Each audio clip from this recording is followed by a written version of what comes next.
welcome to another Genealogy Minute. My name is Ron Gilmore, and today's topic is entitled The Shoebox.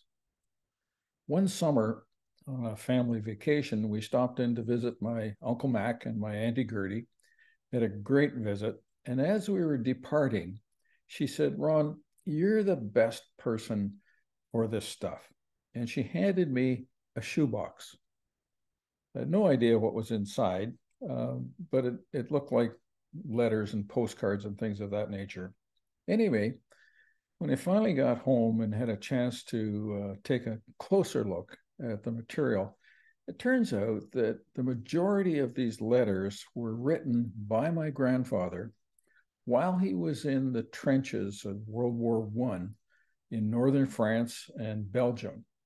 And he's writing these letters to his wife, who is back in northern Saskatchewan, raising their 4 young children, including an infant, my Uncle Cyril. These letters are an amazing collection of history, family history. And he writes to his wife probably about 60 of these letters.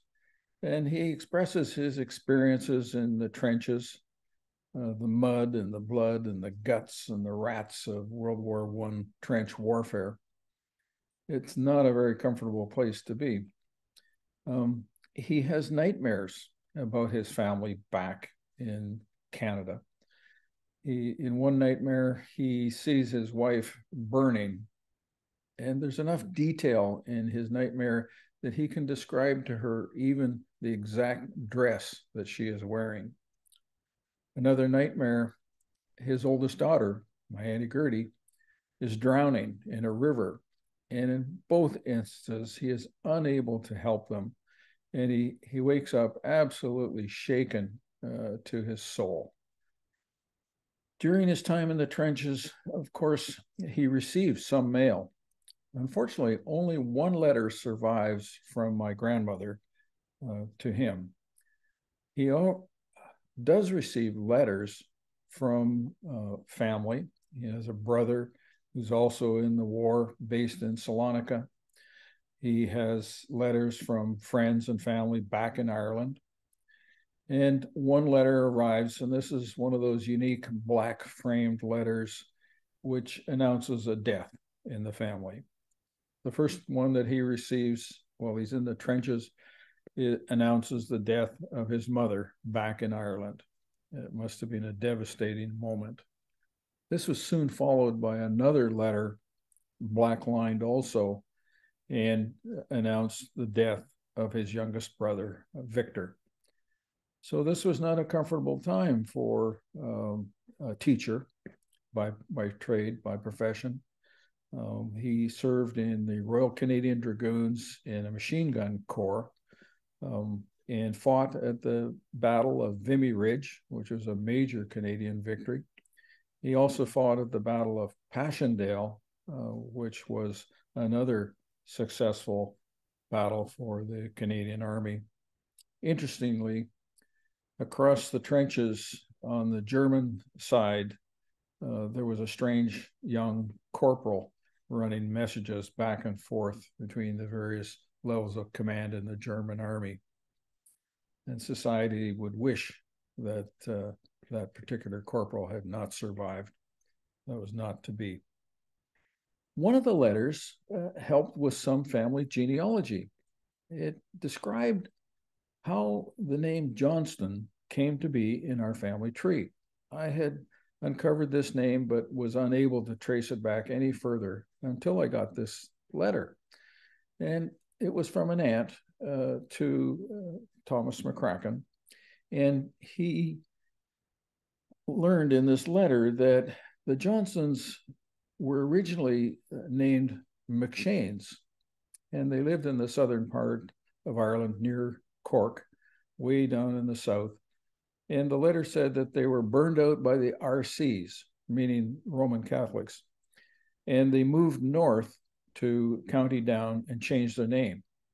McShane translates to son of John, and they changed their name to Johnston, son of John. Interesting.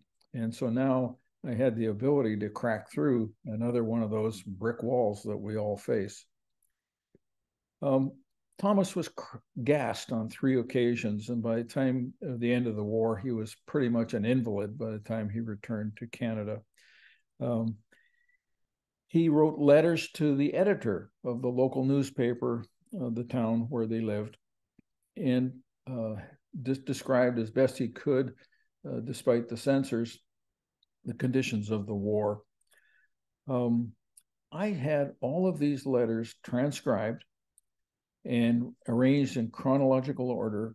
I tried my best to decipher the names of the people mentioned, the locations, and sometimes some very strange acronyms. In one of his letters, he asked his wife to send him some HD, just 2 letters, HD.